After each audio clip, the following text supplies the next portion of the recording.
오늘 이 말씀 가지고 하나님의 말씀으로 기업을 받습니다 하는 제목으로 말씀 나누도록 하겠습니다. 오늘도 우리와 함께 하시는 하나님의 놀라우신 은혜를 찬양합니다. 항상 하나님과 동행하시는 우리 모든 성도님들 되시기를 예수님의 이름으로 축복합니다.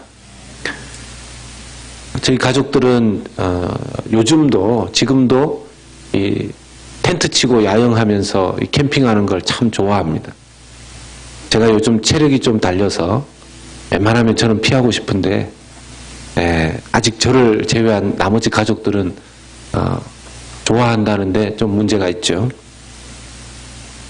잔뜩 짐을 싣고 깊은 산 속으로 들어가가지고 들어가면 참 좀 불편하죠. 씻는 것도 자는 것도 먹는 것도 다 좀 불편합니다.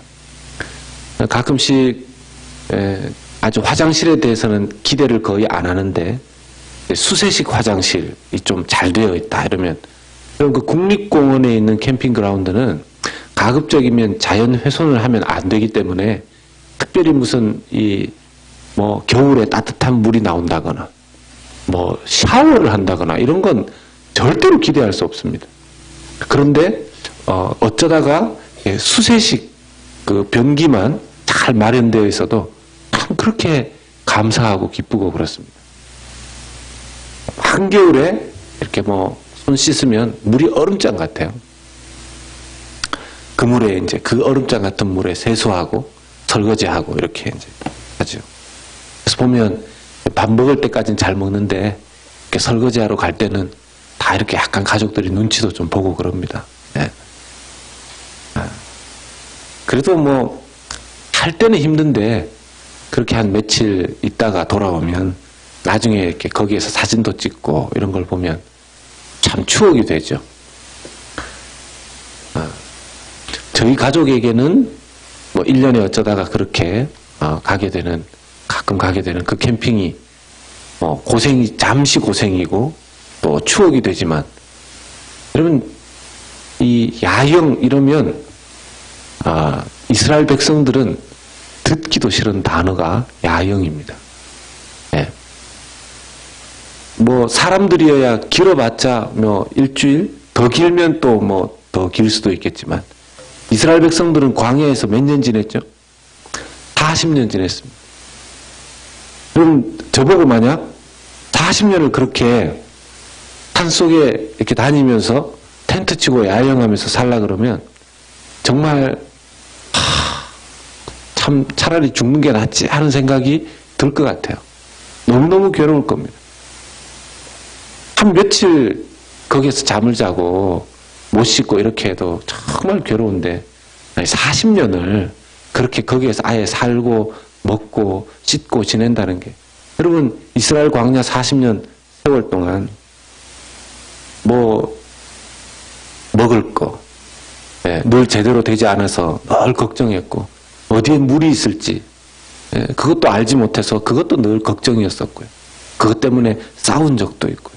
원망한 적도 있고 불평한 적도 있고, 잠도 어디로 가서 어디에서 자야 될지, 불 기둥 구름 기둥이 참 그들을 하나님께서 인도하셨지만 그럼에도 불구하고 40년 동안 얼마나 힘들었겠습니까? 하나님께서 선택하신 이스라엘 민족이었음에도 불구하고 참 그런 세월들을 그들이 광야에서 보냈습니다. 그런데 여러분들과 제가 아시다시피 그 하나님께 선택받은 이스라엘 백성들이 왜 며칠 길만, 일주일 정도만 열심히 걸어도, 충분히 천천히 걸어도 갈 수 있는 그 이집트에서 가나안까지 들어가는 그 길을 40년을 그 광야에서 야영하면서 보냈죠? 왜 그랬습니까? 하나님을 향한 불평과 원망, 하나님을 향한 불평과 원망, 불신, 그것이 40년을 하나님께서 가나안에 들여보내지 않으시고 그 광야 생활을 하게 하신 원인이었습니다. 여러분, 그들의 불평과 원망은 그들의 입에서 나왔지만 그 불평과 원망이 자기 자신의 발목을 잡았다는 것을 그들이 몰랐을 것입니다. 여러분, 가만히 성경을 보면, 성경 그 앞에 나오는 내용들에 우리가 살펴보면 이스라엘 백성들의 불평과 원망이 하나님을 향한 것은 아닌 것처럼 보입니다. 거의 대부분의 불평과 원망은 모세와 아론을 향한 것이었습니다. 그리고 때로는 자기들끼리 그냥 하는 말이었습니다. 이거 이 광야에서 어떻게 먹고 자고 어디서 물을 마시라고 맨날 이렇게 뺑뺑이를 도는 거지. 이건 어떤 특정한 대상이 없이 하는 얘기였었습니다. 모세를 향해서도, 물론 그 지도자들을 향해서도 불평과 원망을 했죠. 왜 데리고 나왔냐고. 왜 데리고 나왔냐고. 그런데 하나님께서는 그 누군가 대상 없이 하는 것 같은 그 불평과 원망, 그리고 모세와 아론을 향해서 했던 그 원망을 누구를 향한 원망으로 이해하셨습니까?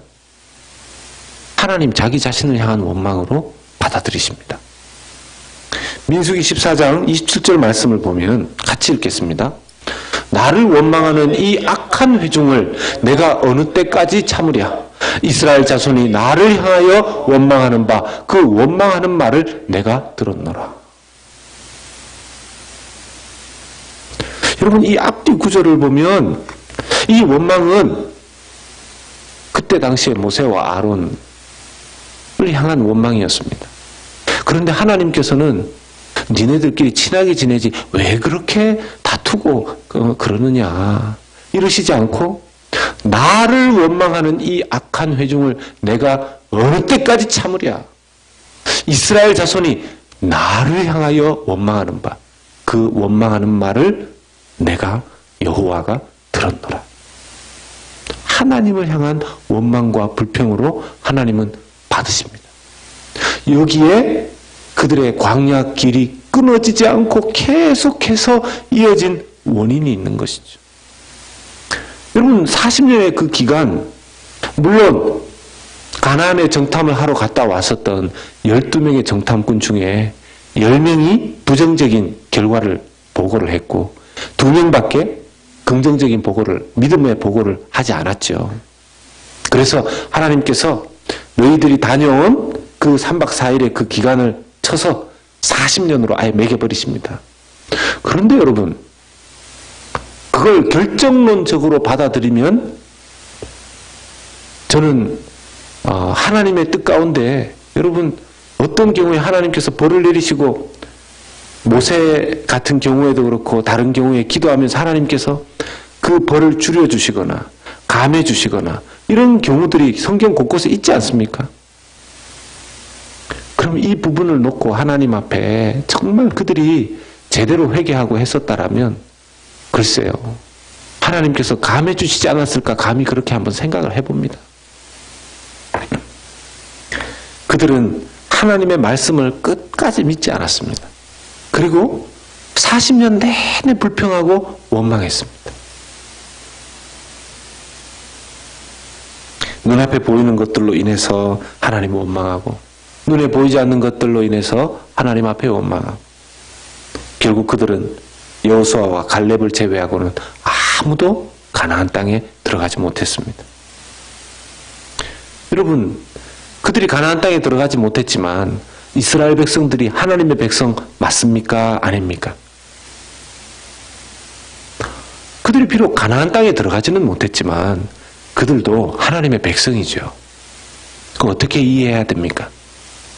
그들이 하나님의 선택된 백성으로 제가 믿기로는 그분들도 하나님 앞에 들려 올라갔을 것이라고 저는 그렇게 믿습니다. 그런데 그들이 약속된 축복의 땅 가나안에는 들어가지 못했던 것이죠. 왜요? 여러분, 이것은 우리에게 이런 메시지를 주지 않습니까? 우리가 하나님의 백성으로 구원받는 것과 이 땅에서 하나님께서 주시기를 원하시고 누리기를 원하시는 축복을, 복락을 누리는 것은 별개의 문제가 된다는 것입니다. 끊임없이 원망하고 다툰 덕분에 하나님께서 주시기를 원하셨던 그 축복의 땅, 그 복을 그들은 받아 누리지 못하고 보지도 경험하지도 만지지도 못했습니다. 도대체 그 원망과 다툼 어디서 그렇게 나오는 것이었을까요? 신약 성경 야고보서 4장 1절의 말씀을 보면 같이 읽겠습니다. 너희 중에 싸움이 어디로부터, 다툼이 어디로부터 나느냐? 너희 지체 중에서 싸우는 정욕으로부터 나는 것이 아니냐? 우리 정욕 때문에 다투고 싸운다는 것이죠. 여러분, 정욕이라는 것은 그 사람의 욕심 아니겠습니까? 자기 마음대로, 자기 뜻대로 되어야 되겠다라는 그런 욕심, 욕망 아니겠습니까? 우리가 예수님을 믿고 있지만 우리 속에 우리의 죄가 용서함, 사함을 받아서 의롭다 칭함을 받아서 우리 하나님의 백성 되었지만 우리 속에 이 욕망이 아직 살아있습니다. 주님 앞에 갈 때까지 이 계속 꿈틀거리는 거죠. 근데 이걸 잘 관리하지 않게 되면 그 욕망이 결국 하나님과 싸우게 합니다. 하나님과 다투게 합니다. 여러분, 하나님과 다투어서 이길 사람이 누가 있겠습니까? 그리고 이것은 사람들 사이에도 이 관계 안에서의 다툼도 일으키죠. 심지어는 여러분, 영적인 것에도 이 정욕이 작용합니다. 영적인 것에도. 오스왈드 챔버스는 주님은 나의 최고봉이라는 책에서 영적인 욕망에 대해서 이렇게 말합니다. 영적인 욕망은 인간의 욕심입니다. 하나님의 것이 아닌 것입니다. 정욕이란 내가 원하는 것을 당장 취하려는 성향입니다. 영적인 정욕은 기도에 응답하시는 하나님을 구하기보다 당장 기도 응답만을 요구하는 것입니다. 하나님께서 뭔가를 행하시기를 기대했습니까? 응답을 기다린 지 벌써 3일째입니다. 그럼에도 하나님께서는 아무것도 행하시지 않고 있습니다. 그러면 우리는 낙심하고 원망합니다. 하지만 하나님께서 반드시 내 기도에 응답하셔야 한다는 고집은 잘못된 것이고 영적인 욕망이라는 것입니다. 기도의 의미는 기도의 응답이 아니라 하나님 자신을 붙잡는 것입니다. 오스왈드 챔버스의 묵상집에 이렇게 우리에게 영적인 욕망의 위험성에 대해서 말씀해주고 있습니다. 내 고집대로 안 되면 하나님을 꺾어서라도 내 고집대로 안 되면 안 된다 하는 그런 영적인 욕망도 기도라는 포장 안에서 우리에게 있을 수 있다는 것이죠.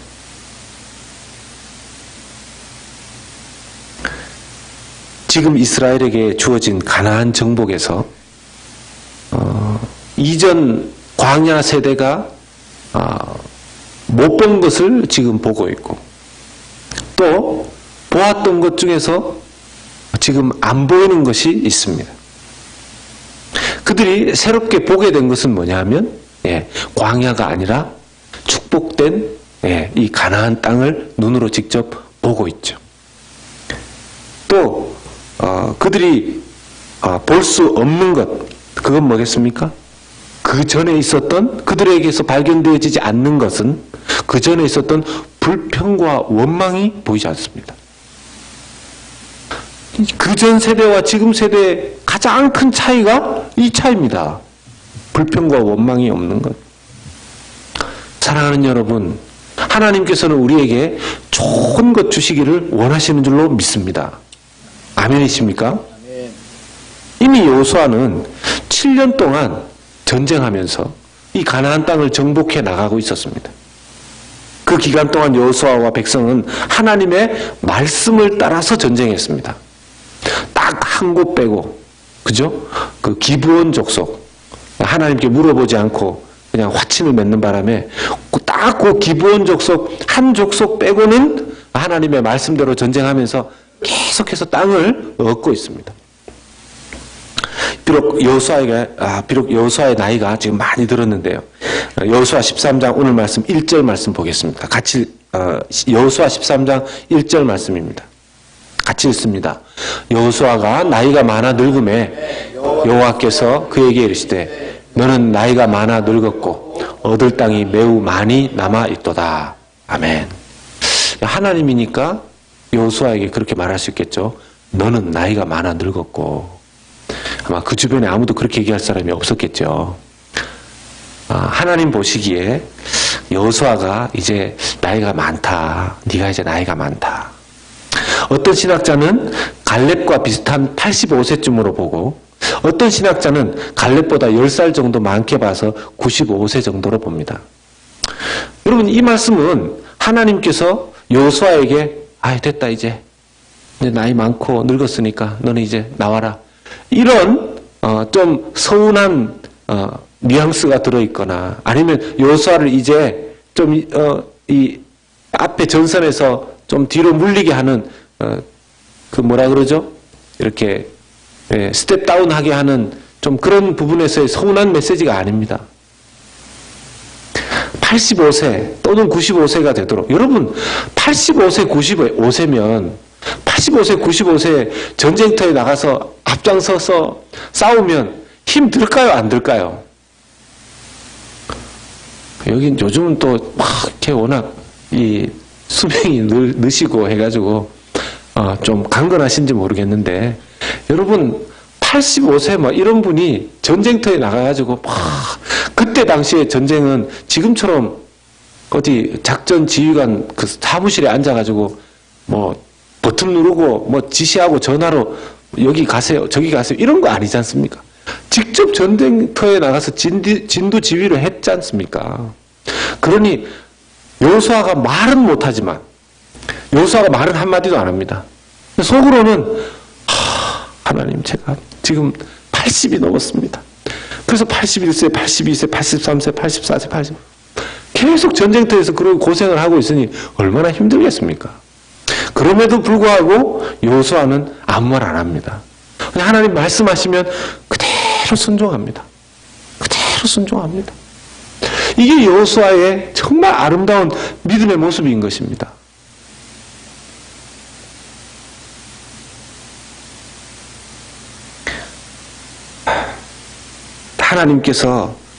하나님께서는 고생하고 있는 여호수아를 그러면 모르시겠습니까? 다 아시죠. 그 고생을 다 아시죠. 이제 하나님께서 여호수아를 사랑하시지만 여호수아도 이 정도면 고생 충분하다 생각하셔서 하나님께서 이런 말씀 주시는 것입니다. 여호수아가 나이가 많아 늙음에 여호와께서 그에게 이르시되 너는 나이가 많아 늙었고 얻을 땅이 매우 많이 남아있도다. 여호수아가 뭐 85세든 95세든 평균 잡아서 그냥 90세로 칩시다. 퉁쳐서 90세의 나이에 아직 땅이, 지금 제가 오늘 2절에서 6절까지 그 말씀들 쭉 땅을 보면요, 이게 이스라엘로 보았을 때는 남서쪽입니다. 해변 지방이라고 하거든요. 어떻게 해변 지방의 이 나라들의 이 산지의 특징들 한번 쭉 말씀드려 볼까요? 예, 그러면 오늘 처리해야 됩니다. 처리야. 예, 그리고 이 해변 지방에 있는 땅들 뭐 그렇게 중요하지 않습니다. 어쨌든 하나만 알아두시면 되면 이게 오늘날 그 팔레스타인 지역으로 불리는 땅이었다 하는 정도만 알아두시면 됩니다. 오늘의 핵심은 그런 부분이 아니니까요. 이제 하나님께서 여호수아야 7년 동안 고생 많이 했고, 근데 땅은 아직 많이 남아 있으니까 이제 남은 땅은 각 지파별로 제비 뽑아서 나누어서 다 주고 그 지파들이 전쟁해서 그 땅을 취하게 해라. 네가 이제 지휘를 하지 않아도 그 땅들 다 너희들의 것이 되게 해주겠다. 이 말씀을 하시는 것입니다. 오늘 말씀 여호수아 13장 6절 말씀 보십시다. 같이 읽어보겠습니다. 또 레바논에서부터 미스르봇 마임까지 산지의 모든 주민 곧 모든 시돈 사람의 땅이라. 내가 그들을 이스라엘 자손 앞에서 쫓아내리니 너는 내가 명령한 대로 그 땅을 이스라엘에게 분배하여 기업이 되게 하되. 하나님께서 뭐라고 말씀하십니까? 내가 그들을 이스라엘 자손 앞에서 쫓아내리니. 하나님께서 이제 여호수아가 진두지휘를 하지 않아도 분배된 그 땅에 전쟁을 치르러 나갈 때 하나님께서 내가 하나님 여호와께서 직접 그 적들 계속 쫓아내는 이 일, 여호수아보다 그 앞장서서 늘 싸워주셨던 하나님 여호와께서, 전능하신 여호와의 그 싸움을 계속 싸워 주시겠다는 뜻입니다. 참 축복이죠. 얼마나 감사한 일입니까? 여호수아는 이제 고생 덜 해도 되고, 각 지파들이 각자 나누어서 싸워도 하나님께서 이렇게 약속해 주시니까 이제는 각 지파별로 싸움만 하면 되는 것이죠. 여러분, 이 이스라엘 백성들에게 하나님께서 가나안의 땅들을 나누어 주신다는 것이 지금도 땅을 가지고 있으면 참 축복이지만 그때처럼 여러분 대부분 농업이 기반인 그때 당시는 땅은 엄청난 복의 상징이었었습니다. 하나님께서 땅을 계속해서 허락하신다는 것. 광야에 어디 농사를 심을 때가 있습니까? 가축을 제대로 기를 때가 있겠습니까? 이제 가나안 땅에 정착해서 거기에 씨를 뿌리고 추수할 수 있는 땅이 주어진다는 것은 엄청난 복이죠. 하나님께서 주시는 놀라운 축복이죠. 그 땅을 너희들의 기업으로, 너희들이 계속 이어갈 수 있는 축복된 땅으로 하나님께서 주신다라는 말씀입니다. 그런데 하나님께서 그들에게 땅을 기업으로, 복으로 주시는 그 방법이 무엇이었습니까? 그 방법이 무엇이었습니까? 가나안 땅, 가나안 부동산, 가나안 리얼터 이런 데 가가지고 땅 돈 주고 그거 받고 이렇게 한 거 아니죠. 그 땅 하나님이 주신 겁니다. 하나님의 말씀을 따라 그 땅이 주어진 줄로 믿습니다. 여러분, 하나님의 말씀을 따라서 순종했을 때 그 땅이 복으로 주어졌습니다. 여호수아 1장 8절의 말씀을 봅시다. 같이 읽겠습니다. 이 율법책을 내 입에서 떠나지 말게 하며 주야로 그것을 묵상하여 그 안에 기록된 대로 다 지켜 행하라. 그리하면 내 길이 평탄하게 될 것이며 내가 형통하리라. 아멘. 아멘. 이 말씀을 믿고 지금도 순종하는 자에게는 이 복이 그대로 이루어지는 줄로 믿습니다. 부동산 에이전트 없었는데 하나님께서 에이전트가 되어주셔서 그 말씀 따라서 그 말씀대로 그 말씀을 믿고 순종하였는데 그것만으로 복을 주셨다라는 거죠. 형통하게 하셨다라는 것입니다. 여러분 이걸 또 혹시 이런 분 계십니까? 하나님 그 축복신앙 아닙니까? 기복신앙 아닙니까? 여러분 이 복을 물질이나 돈으로만 생각하면 그렇게 되겠죠. 분명히 말씀드리지만 하나님께서 그때 당시에 이스라엘 백성들을 선택하시고 말씀에 순종하는 자들에게 주셨던 땅은 복의 하나의 상징이라고 말씀드렸습니다.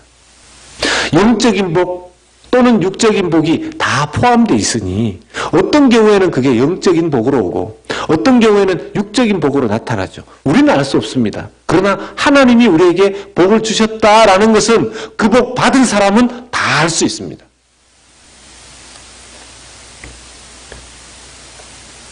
시편 1편 1절과 2절의 말씀을 보면 우리가 시편 1편 1절 말씀은요. 없습니까?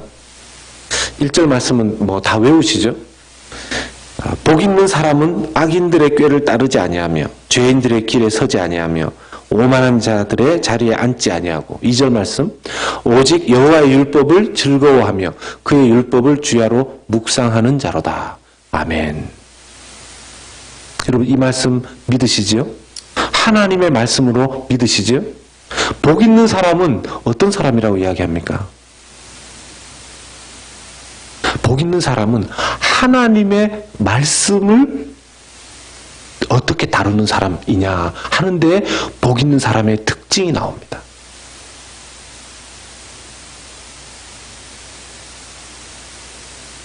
하나님께서는 하나님의 말씀을 따르고 순종하는 자를 얼마나 기뻐하는지 모릅니다. 그러니 시편 1편에 기록된 것처럼 그 하나님 여호와의 율법을 즐거워하고 그것을 묵상하고 따르는 자에게 하나님께서 어떤 것을 약속하십니까?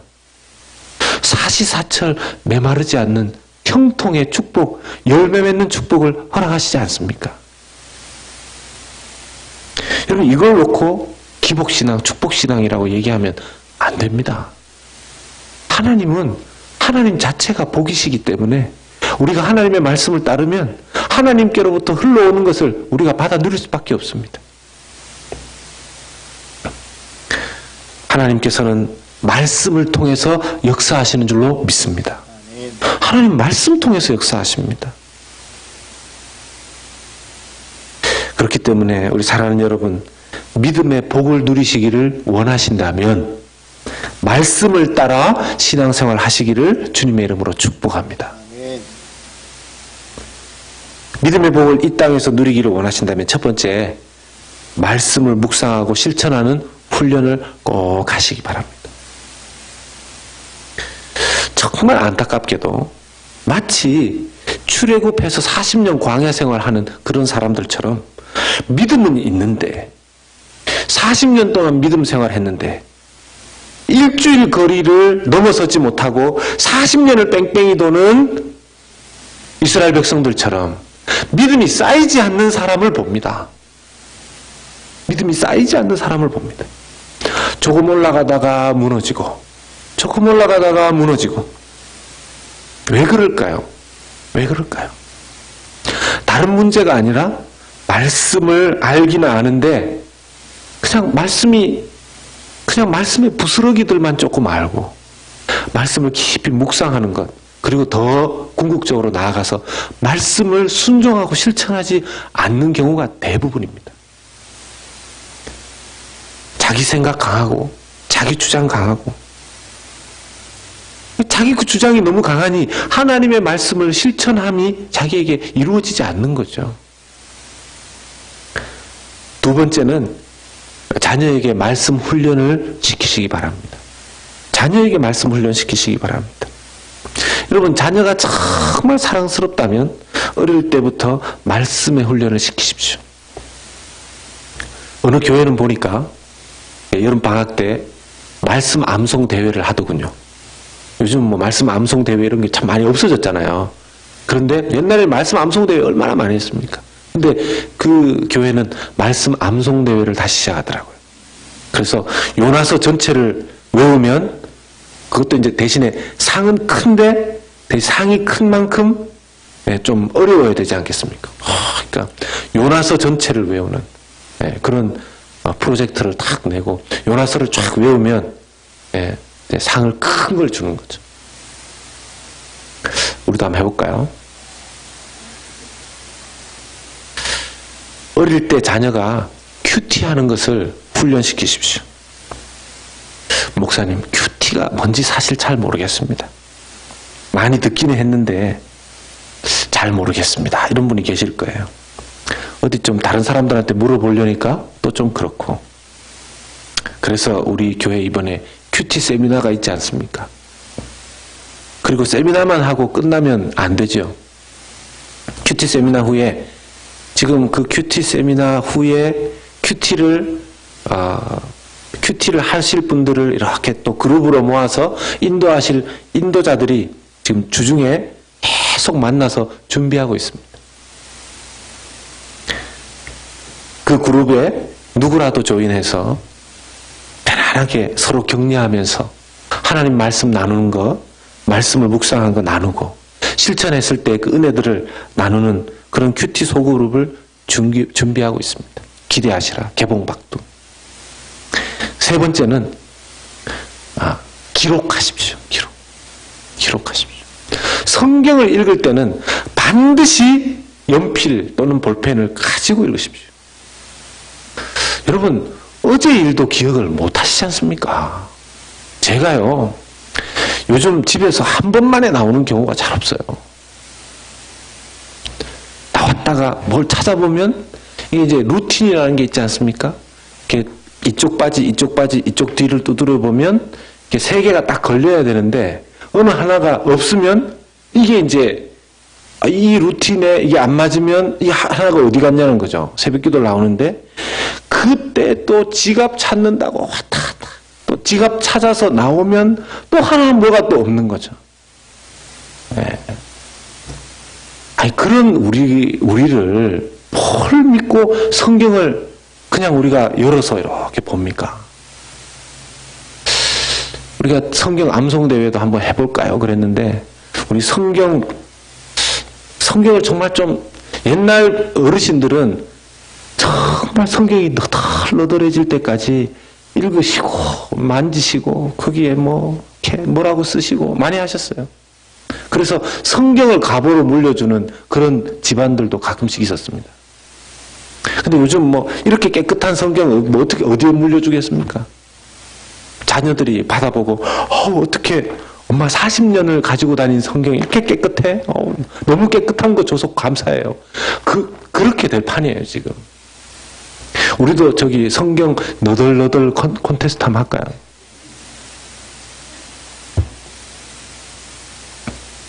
제가 우리 교육자들한테 계속 하는 게 있습니다. 어떤 교회 목회적으로 필요한 것이 있는데 이런 것들을 좀 하시오 이랬을 때 저도 어제 일 잘 기억 못 하는데 우리 교육자들도 잘 잊어먹으니까 우리 하는 얘기가 메모합시다. 메모해야 된다고 계속 얘기합니다. 하나님 말씀 통해서 은혜 받을 때 기록하십시오. 노트에 하실 수 있으면 더 좋고요. 요즘 스마트폰 있지 않습니까? 그걸로 깨통만 하지 마시고 거기에 다른 사람 거 묵상한 거를 이렇게 토스하시고 포워드 하시는 경우도 있는데 사실은 그거보다 더 좋은 건 자기가 깨달은 게 있으면 그걸 쉐어하세요. 그걸 쉐어하세요. 그게 진짜 살아있는 거죠. 그게 살아있는 거죠. 기록하시는 습관을 들이시는 자에게 복이 있을 줄로 믿습니다. 아멘도 안 하네. 여러분, 하나님 우리가 이 땅에서 믿음의 만복을 누리시기를 원하시는 줄로 믿습니다. 여러분, 저는 그 복을 조금 알거든요. 그래서 제가 이렇게 어떨 때 보면 어떤 분들이 하나님 정말 이스라엘이 40년 동안 광야에서 방황했던 때에 그 믿음의 태도로 막 말하시는 분들 보면 기도가 나오면 하나님 안 됩니다. 구원받았고 하나님 백성 되고 자녀 되었지만 구원받은 걸로 끝나는 삶을 살 건지 아니면 하나님의 말씀에 순종해서 그 영적인 복락과 이 땅에서 주시기를 원하시는 그 축복들을 받아 누리고 여러분도 복은 또 쌓이거든요. 이게 쌓이거든요. 하나님께서는 하나님의 말씀에 순종하는 자에게 몇 대까지 복을 베푸신다고요? 1000대 만대까지. 그죠? 이 1000대 만대까지 복을 베푼다는 말씀 무슨 뜻이죠? 영원히 복을 베푸신단 말이죠. 하나님 앞에 범죄하고 악을 행하는 자에게는 3, 4대까지 그 벌을 내리겠다 말씀하시지 않습니까? 우리가 유대인들 보고 그 깍쟁이들 얘기하고 뭐라고 하지만 어쨌든 별 볼 일 없었던 히브리 민족이 나중에 유대 민족으로 형성되어지고 심지어 잃었던 나라마저 되찾고 그런 나라가 세상에 어디 있습니까? 중간에 한번 나라 잃었음에도 불구하고 다시 그 땅으로 돌아가서 이스라엘 나라를 회복하고 거기에서 그 소수민족이 세상의 경제권을 뒤흔들고 아무도 그 나라를 군사력으로도 쉽게 침범하지 못하는 그런 나라가 된 것은 그 사람들 머리만 똑똑해서는 아닐 것입니다. 사랑하는 여러분, 이제 우리 연합교회도 2학기 양육훈련을 시작합니다. 말씀 공부 시작합니다. 이번 학기에 교회 안에서 내가 말씀 가까이 할 수 있는 방법이 무엇인가 생각해 보시고 또 개인적으로 내가 하나님의 말씀을 올해 남은 시간 동안 어떻게 묵상하고 실천하고 순종해서 믿음의 복을 쌓을 것인가. 그리하여서 온 우리 연합교회 성도들 하나님께서 주시는 그 말씀, 하나님의 말씀 묵상하고 또 말씀대로 순종하는 교회로 교회 전체가 믿음의 복을 쌓아가는 그런 우리 연합의 가족들, 연합교회 될 수 있기를 예수님의 이름으로 부탁드리고 축원합니다. 아멘.